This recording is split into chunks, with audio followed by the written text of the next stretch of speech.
12.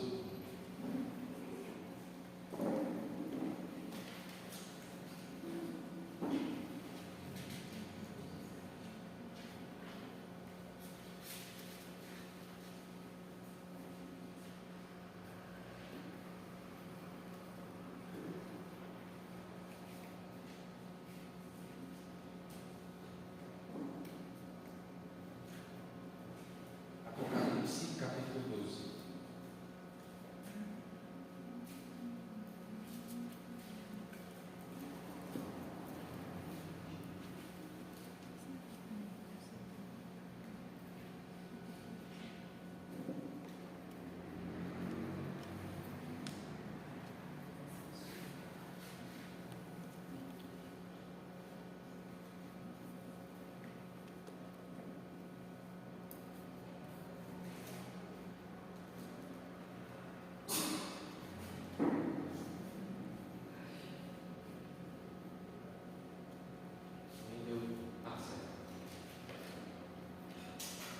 Apocalipse capítulo 12, vamos fazer a leitura do texto.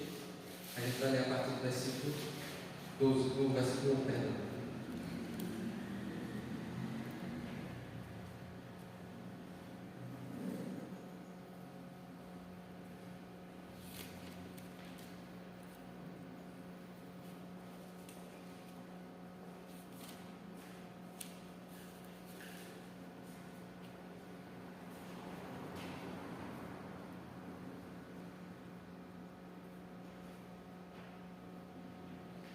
Mesmo assentados, mas com reverência ao texto sagrado, diz assim a palavra do Senhor. Apareceu no céu um sinal extraordinário. Uma mulher vestida do sol, com a lua debaixo dos seus pés, e uma coroa de 12 estrelas sobre a cabeça. Ela estava grávida e gritava de dor, pois estava para dar à luz. Então apareceu no céu outro sinal. Um enorme dragão vermelho com 7 cabeças e 10 chifres, tendo sobre as cabeças 7 coroas. Sua cauda arrastou consigo 1/3 das estrelas do céu, lançando-as na terra. O dragão colocou-se diante da mulher que estava para dar à luz, para devorar o seu filho no momento em que nascesse. Ela deu à luz um filho, um homem, que governará todas as nações com cetro de ferro. Seu filho foi arrebatado para junto de Deus e de seu trono. A mulher fugiu para o deserto, para um lugar que lhe havia sido preparado por Deus, para que ali a sustentasse durante 1260 dias. Houve então uma guerra nos céus. Miguel e seus anjos lutaram contra o dragão, e o dragão e seus anjos revidaram. Mas estes não foram suficientemente fortes e assim perderam o seu lugar nos céus. O grande dragão foi lançado fora. Ele é a antiga serpente chamada Diabo ou Satanás, que engana o mundo todo. Ele e os seus anjos foram lançados à terra. Então ouvi uma forte voz dos céus que dizia: agora veio a salvação, o poder e o reino do nosso Deus, e a autoridade do seu Cristo.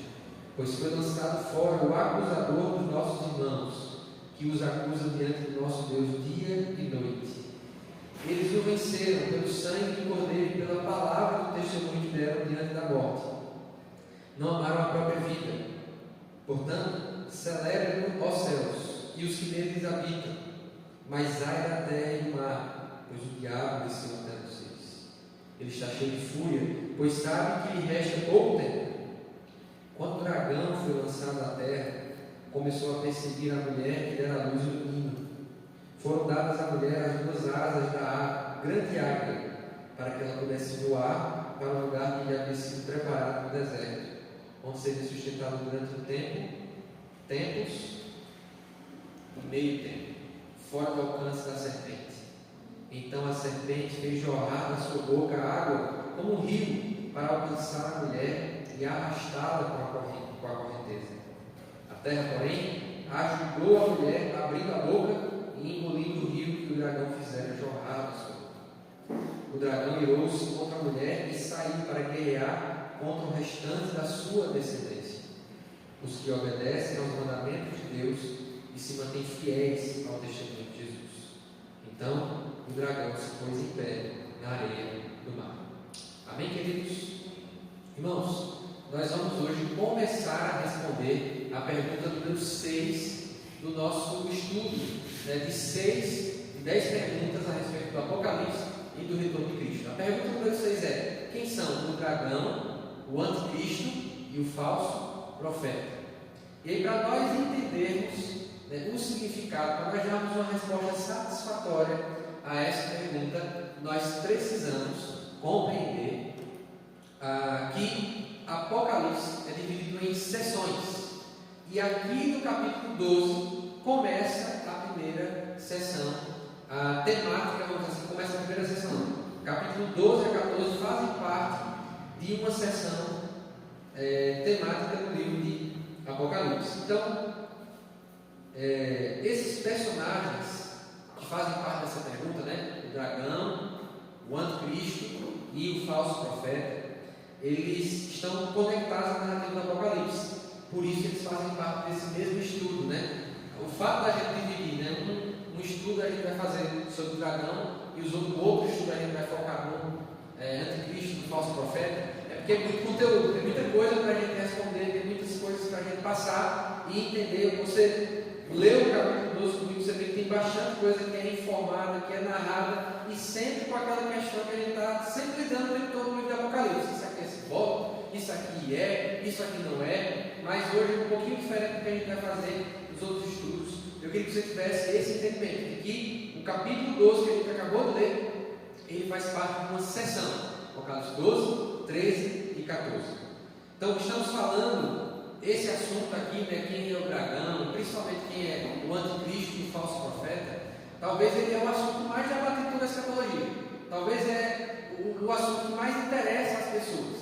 As maiores teorias da conspiração sobre o Apocalipse geralmente giram em torno de quem é o anticristo, quem é a besta que sobe do mar, quem é a besta que vem da terra, o falso profeta. Mas quando nós estamos lidando com isso, é um assunto que gera muito entusiasmo, principalmente o anticristo e o falso profeta. Então, o Apocalipse 12, como eu disse, ele faz parte dessa seção, que vai do 12 até o 14. E os personagens do nosso estudo aqui, esses três, o dragão e o anticristo e o falso profeta, glória, chegou aí, que bênção. Obrigado, meu amigo. Vê se eu consigo passar. Ótimo. Então, eu estou aqui nesse slide aqui, os personagens aqui do Apocalipse.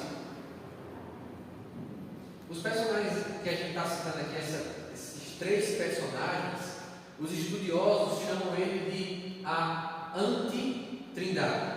Todos nós cremos em uma trindade. Deus é Pai, Filho e Espírito. Amém? Mas a forma como o texto do Apocalipse ele descreve esses três personagens dá a entender que eles são uma espécie de antitrindade. Porque ao longo de todo o tempo há quem pense que Satanás, aqueles que estão a serviço dele, são meros opositores de Deus. Mas Satanás, o anticristo, o falso profeta, e na verdade ao longo de toda a escritura, as forças malignas, elas são mais do que opositoras, contrárias à vontade de Deus, contrárias ao povo de Deus. Elas querem ser adoradas, elas querem estar no lugar do Senhor. Embora nem todos os cristãos creiam dessa forma, mas de um modo geral é aceito e entendido que Satanás, antes de ser um opositor do povo de Deus, ele era um dos servos de Deus. Ele era um ser espiritual que estava diante do Senhor. Boa parte dos cristãos acreditam dessa forma. E baseado no texto de Ezequiel, interpretado ali como não apenas um texto para o rei de Tiro ali, mas sim apresentado como além de um rei humano, mas também uma figura para Satanás. O que é apresentado ali no texto é que aquele indivíduo, tido ali como o que hoje nós conhecemos como Satanás, ele quis assumir um lugar que pertencia somente a Deus. que era só do Senhor. E se nós assumimos isso se aplica o tempo todo aqui ao longo desse texto. Essas figuras, elas querem receber para si a adoração. Ela busca a adoração do mundo através do engano, ao mesmo tempo que trabalha para causar todo tipo de mal ao povo de Deus. Então, nós temos aqui que essas figuras, o dragão, o anticristo, o falso profeta, eles querem ser adorados, eles buscam e conseguem a adoração, ao mesmo tempo que eles se opõem a quem não adora eles, que é o povo de Deus, que é a igreja, que são os servos do Senhor. Amém? Então, a gente precisa entender que o dragão é mencionado aqui num texto que há um outro personagem muito importante, que é a mulher que lemos no começo do texto. Vou ler novamente aqui com vocês. Viu-se grande sinal no céu, uma mulher vestida do sol, com a lua debaixo dos pés, uma coroa de 12 estrelas na cabeça. A mulher estava grávida e gritava com dores de parto, sofrendo tormentos para dar à luz. Esses são os versículos 1 e 2. Então, a mulher, existe alguma discussão sobre a natureza de quem é essa mulher? Os católicos, por exemplo, eles interpretam que a mulher que aparece no texto do capítulo 12, que a gente acabou de ler, que ela é Maria. Os protestantes, por sua vez, por não concordarem com essa interpretação, alguns entendem que essa mulher que aparece no início do capítulo, ela é a nação de Israel, de onde vem o Messias. Enquanto outros, dentro do protestantismo também, pensam ser a igreja, o povo de Deus de todos os tempos. O que penso eu é a interpretação mais correta. Não que essa mulher seja a nação de Israel, mas que ela seja o povo de Deus de todas as épocas. E aí alguém vai questionar, mas pastor, o texto menciona que essa mulher tem uma coroa com 12 estrelas. Isso seria uma referência às 12 tribos de Israel? E a resposta para quem pensa como eu é, veja, a 12 não é um número apenas no Antigo Testamento, é um número importante também no Novo. Os apóstolos do Cordeiro são 12. Então 12 não é uma figura apenas para o Antigo Testamento e para o povo do Antigo Testamento, é uma figura para o povo de Deus de todas as épocas. Quando você vai em Nova Jerusalém, que é uma das perguntas, a última pergunta na verdade que a gente vai trabalhar, Nova Jerusalém tem 12 portas e 12 fundamentos. Nas portas, sempre confundo, os nomes das tribos de Israel e os fundamentos, o nome dos 12 apóstolos do Cordeiro. Então 12 é uma figura para o povo de Deus de todas as épocas. Amém? Então nós cremos que esta mulher, ela é a igreja, na verdade o povo de Deus de todas as épocas, desde o primeiro crente até o último crente que vai se converter, é esta mulher que está simbolizando aqui. Ok? Então o texto apresenta a vinda do céu. Isso é muito interessante. Ó. Versículo 1 aqui, vou botar aqui, ó. Apareceu no céu um sinal extraordinário. Então a posição, muitas vezes, de onde João enxerga cada uma das visões que ele tem, traz uma informação importante para a gente. Então, o fato dessa mulher que representa o povo de Deus vindo do céu, indica a elevada posição. Meus irmãos, hoje a igreja é criticada, a igreja, o pessoal, sempre que tem alguma oportunidade, bate na igreja. Se tem algum escândalo, a mídia cai para cima, né, da igreja, das falhas, e temos muitas falhas. Mas perceba, em Apocalipse, está se falando da igreja do Senhor Jesus, não daqueles que dizem que são igreja, é a igreja do Senhor Jesus. E a igreja do Senhor Jesus é vitoriosa. Aqui a igreja é apresentada tal qual Deus a vê. Então ela está aqui em uma posição elevada. Sua glória e autoridade. E a autoridade foi concedida, né, para ela. Né? A Bíblia diz no versículo 12, né, uma mulher vestida do sol, ou seja, fala sobre a glória. Né? O sol, muitas vezes nessa Escritura fala sobre resplendor, sobre glória. O próprio texto de Apocalipse diz que Deus, Cristo, será o sol da justiça, será o sol, né, na Nova Jerusalém. Ele mesmo iluminará a Nova Jerusalém. Então o sol tem essa ideia de glória. A igreja, o povo de Deus é glorioso, não com uma glória própria, mas com uma glória que vem do próprio Deus. E o fato da lua estar, né, sobre os seus pés, fala sobre a autoridade que a igreja tem. Sabemos que quando Deus criou todas as coisas, aquilo que nós associamos à lua, né, o luminar que governa a noite, lá em Gênesis, a lua tem essa ideia que governa a noite. E às vezes, estou dizendo nesse caso especificamente no texto, mas às vezes a noite é associado àquilo que é mal. Né? Por exemplo, Jesus disse que aqueles que o servem andam na luz do dia e não nas trevas, à noite. Então, até a ideia daquela mulher ter sobre os pés a lua, né, aquela que governa a noite, fala sobre a igreja vitoriosa, triunfante, sobre o mal, alguns vão comentar, né, sobre as trevas, sobre o mal. Ela governa aquilo que governa o mal. As estrelas de sua coroa costumam ser um símbolo para o povo de Deus, como eu disse, né? 12. Ela está com dois de parte. A expressão do versículo 5 deixa claro para nós que a criança é Jesus Cristo. Jesus Cristo, ele procede, humanamente falando, obviamente, do povo de Deus.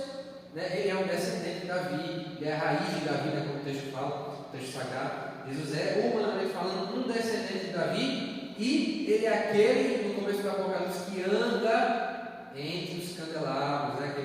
Aqueles candelabros que representam as igrejas. Então Jesus procede do povo de Deus nesse sentido. Não que Jesus está a serviço do povo de Deus, mas que ele procede do povo de Deus assim como ele é gerado dessa mulher. Vamos ver o versículo 5 aqui, novamente.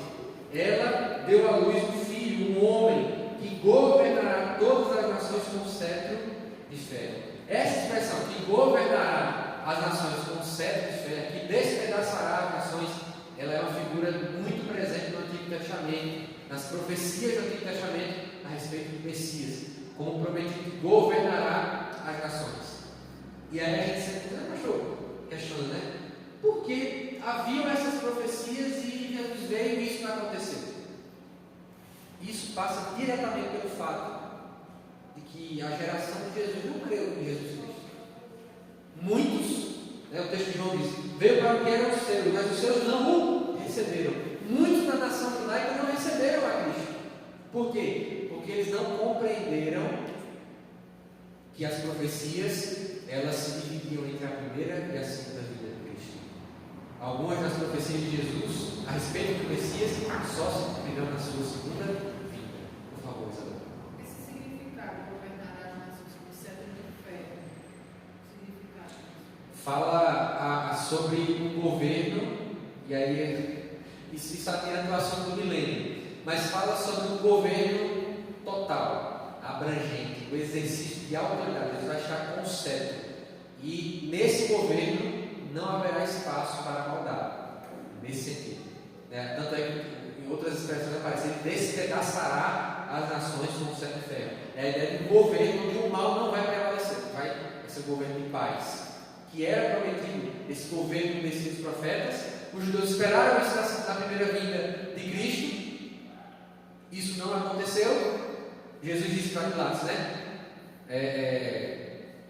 Pilatos questiona ele, as pessoas estão dizendo que você é rei, e Jesus responde para ele, meu reino não é deste mundo. Se meu reino fosse deste mundo, os meus discípulos estariam agora lutando por mim. Aí Jesus acrescenta, mas agora o meu reino não é daqui. Agora. E aí, essa questão do governo de Cristo vai passar diretamente pela questão do milênio. Alguns entendem que quando Jesus retornar, haverá um governo literal de 1000 anos de Cristo, que é esse governo em que ele julgará as nações com cetro de ferro. Outros entendem que esse milênio não é literal. Aí a gente vai deixar isso para quando a gente estiver tratando do milênio. Mas é a ideia de um governo total, abrangente, que todas as nações atenderão e obedecerão a esse governo. Amém? Então, voltando aqui, esse versículo 5, então, é uma referência a Jesus Cristo, o filho dessa mulher aqui que é representada em Apocalipse. Ok?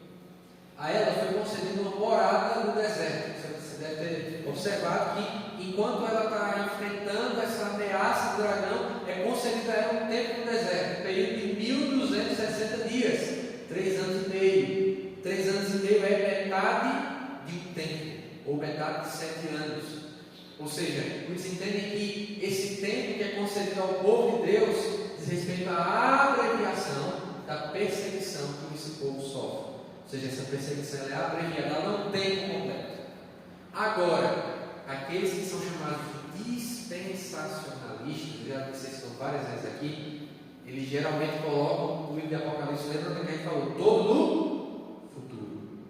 E eles entendem que uma vez que é todo no futuro, que esses 1260 dias são a primeira parte da grande tribulação, e que a igreja vai ser preservada durante esse tempo, porque ela terá sido arrebatada antes da grande tribulação, ou durante a grande tribulação, tem algumas visões assim, mas essa é a visão dos dispensacionalistas.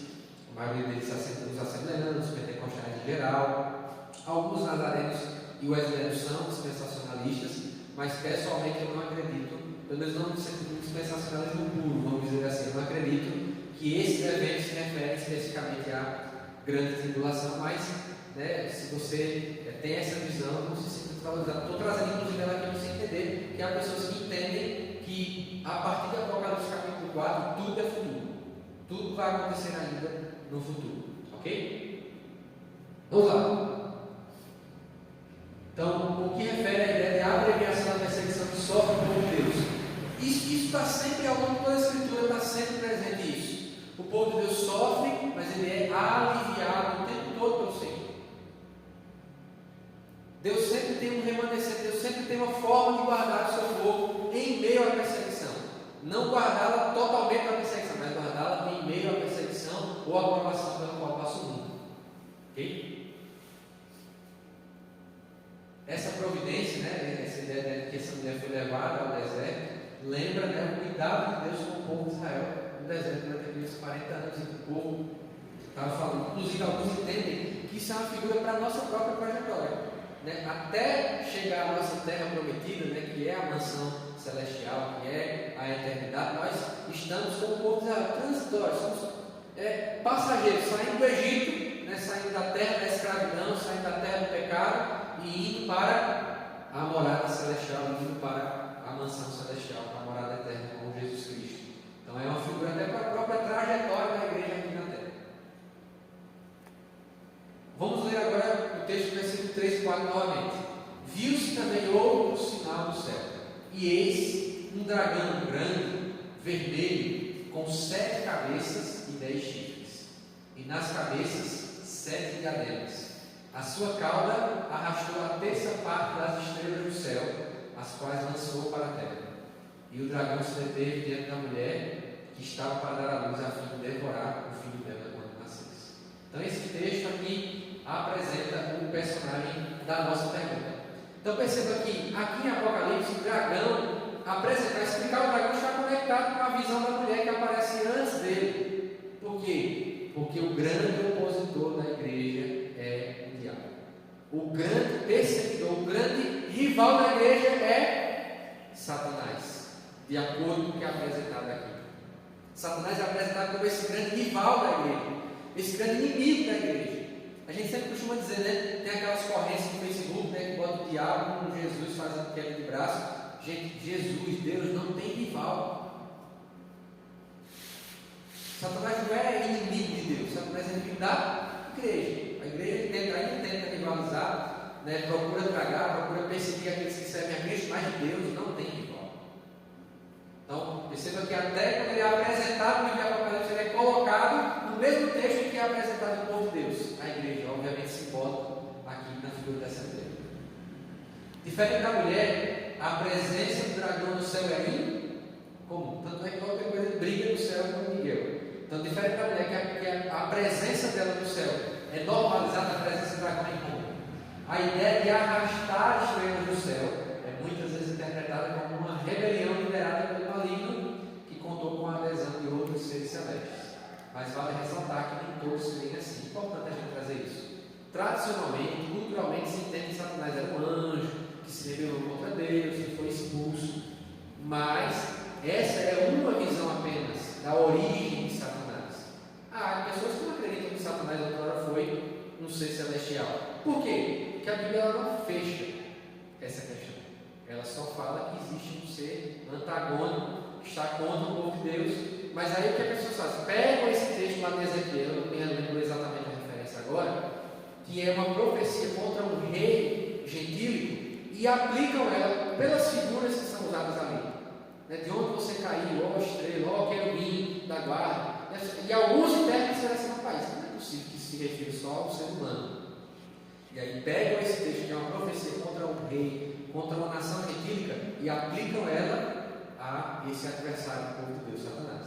Mas isso não é uma questão que a gente pode bater o martelo e dizer, eu concordo com essa interpretação, eu acredito que Satanás foi um ser celestial que se rebelou contra Deus, mas você vai talvez encontrar pessoas que não pensem dessa forma, não pensem que é um herege, não, porque a Bíblia ela não fecha essa questão. Só que aí para esses irmãos aí que não acreditam em Satanás como um antigo ser celestial que se rebelou contra Deus, esse texto é complicado para eles. A ideia de arrastar as estrelas do céu, né? Porque é muito comum que anjos sejam associados aos corpos celestes, né? As estrelas, de modo geral. Então, como a rebelião liderada pelo maligno que contou com a adesão de outros seres celestes. Mas, como eu disse, ressaltando, nem todos creem dessa forma. O dragão é vermelho, deixa eu aqui, o que indica seu caráter violento e sanguinário. A palavra para dragão aqui, talvez a gente pense naquele dragão chinês aqui, né?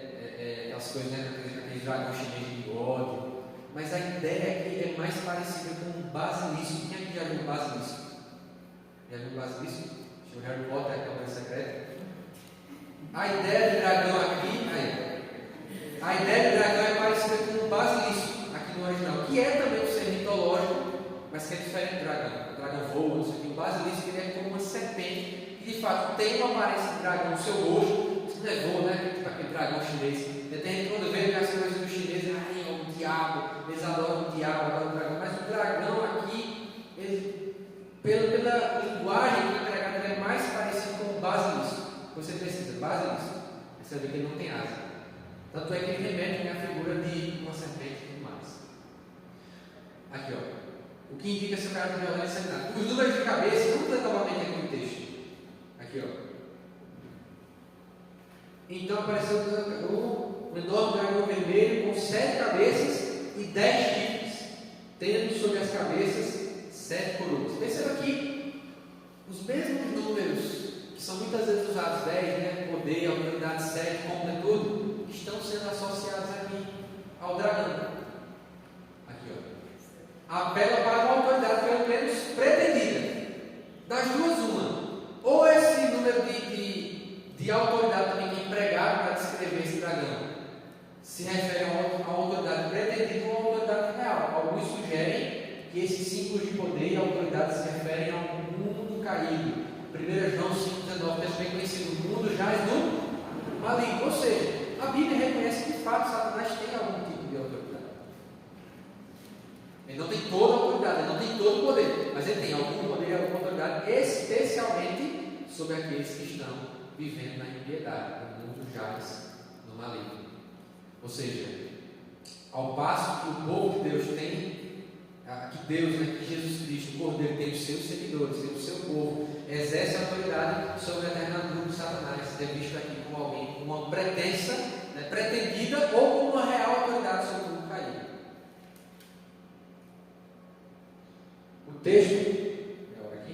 O texto descreve que há uma batalha travada no céu entre o dragão e seus anjos de um lado e Miguel e seus anjos do outro. Miguel é um personagem que também aparece no livro de Daniel. Quem quer ler esse texto de Daniel? Deixa eu marcar aí. Deixa eu colocar. Fala para Daniel capítulo 12 também. Daniel é um livro que também tem conteúdo escatológico, tem conteúdo a respeito das últimas coisas. Vamos ler aqui.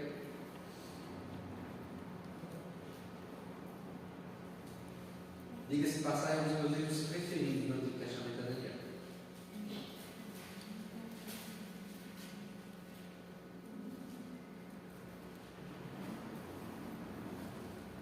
No capítulo 11 são descritas algumas questões de reinos e governos que irão se suceder. E aí, isso é Gabriel que está fazendo essa revelação para Daniel. E aí ele fala aqui, ó, Daniel capítulo 12, capítulo 11.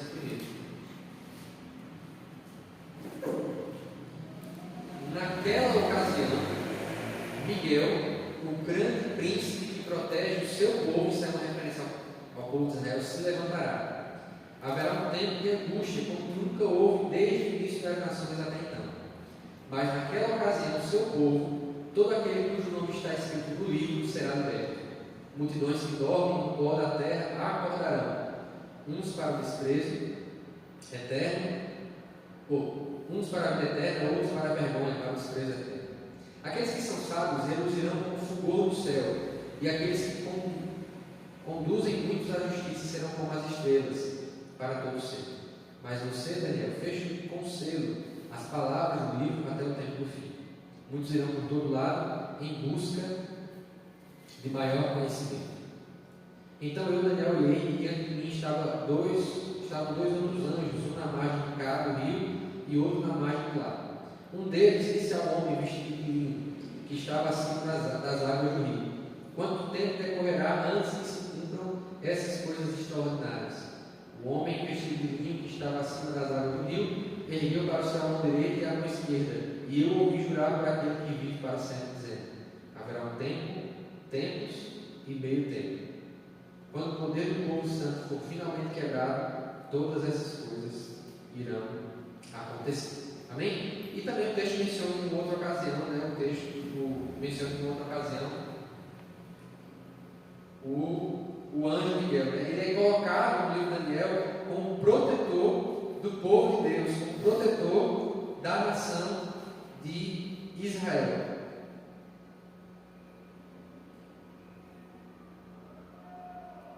Deixa eu ver se eu acho aqui o texto. Vai para o capítulo 10 agora, só para você entender. E para eu contar uma historinha para você também.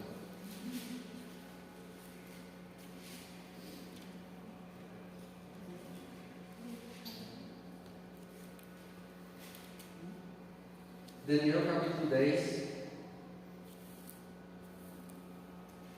Vamos ler a parte do versículo primeiro. No terceiro ano de Ciro, rei da Pérsia, Daniel, chamado Beltesazar, recebeu uma revelação. A mensagem era verdadeira e falava de uma grande guerra. Na visão que teve, ele entendeu a mensagem. Naquela ocasião, eu, Daniel, passei 3 semanas chorando. Não comi nada saboroso, carne, vinho nem proveito. E não usei nenhuma essência aromática até se passarem as 3 semanas. O famoso jejum de Daniel. No 24º dia do primeiro mês, estava eu em pé, junto à margem de um grande rio, o Tigre. Olhei para cima e diante de mim estava um homem vestido de linho, com um cinto de ouro puríssimo na cintura. Seu corpo era como berilo, o rosto como relâmpago, os olhos, vai imaginando, os olhos como tochas acesas, os braços e pernas como reflexos de bronze polido, e a sua voz era como o som de uma multidão. Somente eu, Daniel, tive a visão. Os que me acompanhavam nada viram, mas foram tomados de tanto pavor que fugiram e se esconderam. Assim, fiquei sozinho, olhando para aquela grande visão. Fiquei sem força, muito pálido e quase desfalecido. Então, o ouvi falando, e ao ouvi-lo, caí, prostrado com o rosto em terra e perdi os sentidos. Em seguida, a mão de alguém tocou em mim e me pôs sobre as minhas mãos e os meus joelhos vacilantes. E ele disse: Daniel, você é muito amado. Meus irmãos, eu amo esse versículo. E ele disse: Daniel, você é muito amado. Preste bem atenção ao que vou lhe falar. Levante-se, pois eu fui enviado a você. Quando ele me disse isso, pus-me em pé, tremendo. E ele prosseguiu: não tenha medo, Daniel. Desde o primeiro dia em que você decidiu buscar entendimento e humilhar-se diante do seu Deus, suas palavras foram ouvidas. Aqui é um pequeno vislumbre do que é a realidade espiritual. Vou ler de novo. Desde o primeiro dia que Daniel buscou, até o primeiro dia, já você está vendo jejum e oração. Desde o primeiro dia que você decidiu buscar entendimento e humilhar-se diante do seu Deus, suas palavras foram ouvidas, e eu vim em resposta a elas. Mas o príncipe do reino da Pérsia, isso aqui é uma figura para Satanás, me resistiu durante 21 dias. Agora eu vou contar a história que eles me contaram. Quem tem mais ou menos a mesma idade que eu lembro, que tinha um jogo chamado Príncipe da Pérsia. Aí eu gostava muito de jogar Príncipe da Pérsia, jogava no computador e tal. Aí um dia eu estava lendo esse texto aqui, mas o Príncipe do Reino da Pérsia, eu fui pesquisar. E aí entendi que o Príncipe da Pérsia foi muito passado, mas nunca mais eu quis jogar aquele jogo. Fiquei traumatizado. Só esse adendo. Mas o príncipe do reino da Pérsia me resistiu durante 21 dias. Então Miguel, um dos príncipes supremos, veio em minha ajuda. pois eu fui impedido de continuar ali com os reis da Pérsia. Agora vim explicar-lhe o que acontecerá ao seu povo no futuro, pois a visão se refere a uma época futura. Entendeu aqui como é o mecanismo aqui espiritualmente falando? O camarada estava buscando o Senhor, orando, enquanto isso, a resposta daquilo que ele estava procurando estava sendo enviado, mas havia uma batalha, que a gente chama de batalha espiritual, né? As pessoas, infelizmente, meus irmãos, por conta das loucuras do movimento de batalha espiritual que tem, elas perderam de vista, muitos crentes perderam de vista que a batalha espiritual existe. Que a nossa luta, como diz o apóstolo Paulo, não é contra carne, é contra sangue. Então, Miguel aqui, ele é apresentado como um dos príncipes supremos do mundo de Deus. Existe hierarquia de fato no reino celestial. Bota lá o texto de Apocalipse agora.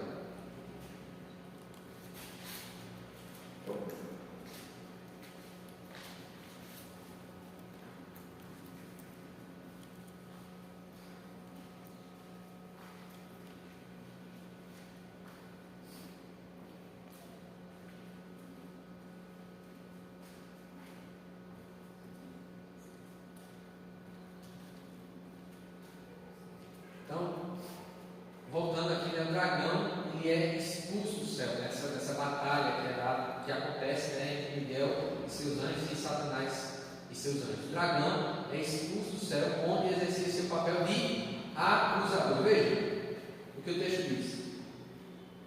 Cadê? Então ouviu a forte voz dos céus, na versículo 10. Agora veio a salvação, o poder e o reino do nosso Deus e a autoridade do seu Cristo, pois foi lançado fora o acusador dos nossos irmãos, que os acusa diante do nosso Deus, dia e noite. Quem aqui já leu Jó?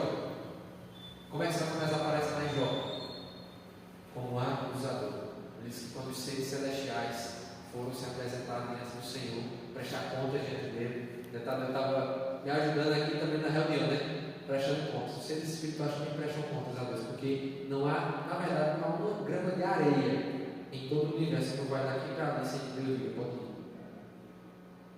Isso também vale para os seres espirituais, isso também vale para Satanás. Dizia o texto, Satanás é o cachorrinho de Deus. E aí Satanás vem prestar contas. Aí Deus pergunta para ele, de onde é que você vem? E ele diz, vem de rodear a terra e percorrê-la. E aí Deus, já sabendo, obviamente disse, lutaste, você percebeu o meu servo Jó, né? Na terra não há ninguém tão entendido quanto ele, então talvez dá testemunho de Jó. Meu Deus, se Deus dizer isso de alguém, aí Satanás faz o quê? O que ele existe para fazer, ele acusa. Por acaso Jó tem a Deus? É por acaso, é debalde, né? Como já está debalde tem Jó a Deus? Tudo cercaste, todo tipo de bem, de riqueza. Tira isso. Satanás é o acusador. Vou deixar uma indicação do livro para você. Mudou minha percepção, minha visão a respeito do inimigo. É do David Alsworth. Chama Como Calar o Acusador. Eu tinha esse livro, mas eu emprestei e não sei a quem e nunca mais apareceu. Minha esposa ama quando eu faço isso. Como Calar o Acusador. E ali o texto deixa muito claro que Satanás é um dos significados para essa palavra Satanás, diabo. A gente vai entrar no versículo aqui que menciona isso. Um dos significados da palavra é acusador. Normalmente está no tribunal, um promotor.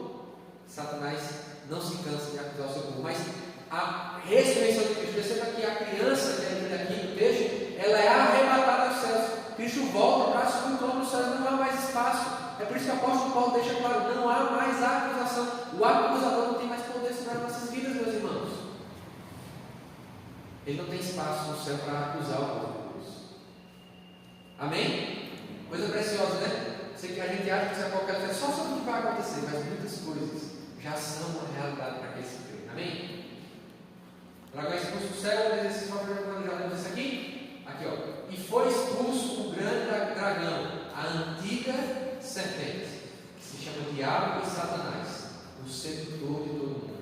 Ele foi atirado para a terra e com ele os seus anjos. Aí quem não acredita que Satanás era antigamente o ser angelical se rezou para responder que Satanás tem anjos.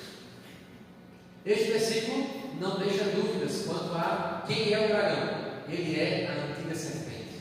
Quando João escreveu isso, ele sabia que as pessoas que estavam lá sabiam também, como nós sabemos, o que significa dizer que Satanás é a antiga serpente. É aquele que primeiro implantou o mal, né, na criação. Ele é o IA, mais aqui, eu acho. IA é o diabo e Satanás, acusador, opositor, aquele que se coloca contra alguém. Ele é o sedutor de todo mundo. A palavra aqui em grego é planao, aquele que engana, que faz desviar da verdade. Então esse é o papel de Satanás. E ele ia dar um norte para a gente, se os outros que vão aparecer ao longo desse estudo, dessa pergunta, eles são a antitrindade, eles também têm o mesmo papel: enganar, promover engano e mentira entre as pessoas. O texto termina com o dragão em pé diante da praia. É o último versículo do texto do capítulo 12. É uma expressão que indica ação, execução. O texto menciona, ele sabe que tem pouco tempo. Satanás sabe que o tempo dele é curto, então ele precisa agir. É uma expressão de indicação, execução de algo. E isso ficará claro quando entrarmos no capítulo seguinte, que trata dos outros dois personagens que trabalhamos nessa pergunta. Amém? Fique de pé. Vamos orar ao Senhor. Antes de nós orarmos, eu pedi para o Gabriel, nós temos um outro louvor antes da gente encerrar, para nós cantar, louvar ao Senhor. Mas eu queria que você tivesse isso sempre em sua mente, meu irmão, minha irmã.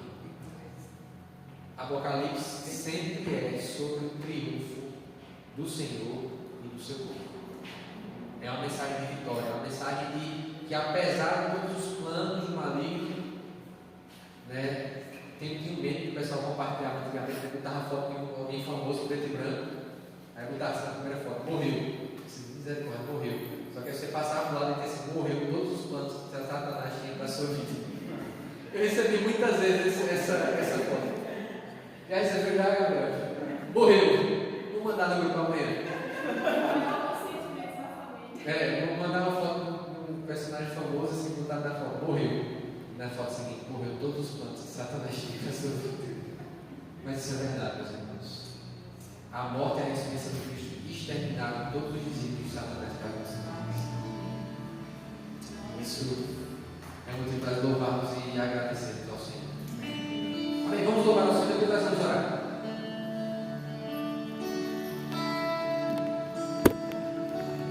Tinha Cordeiro que foi morto.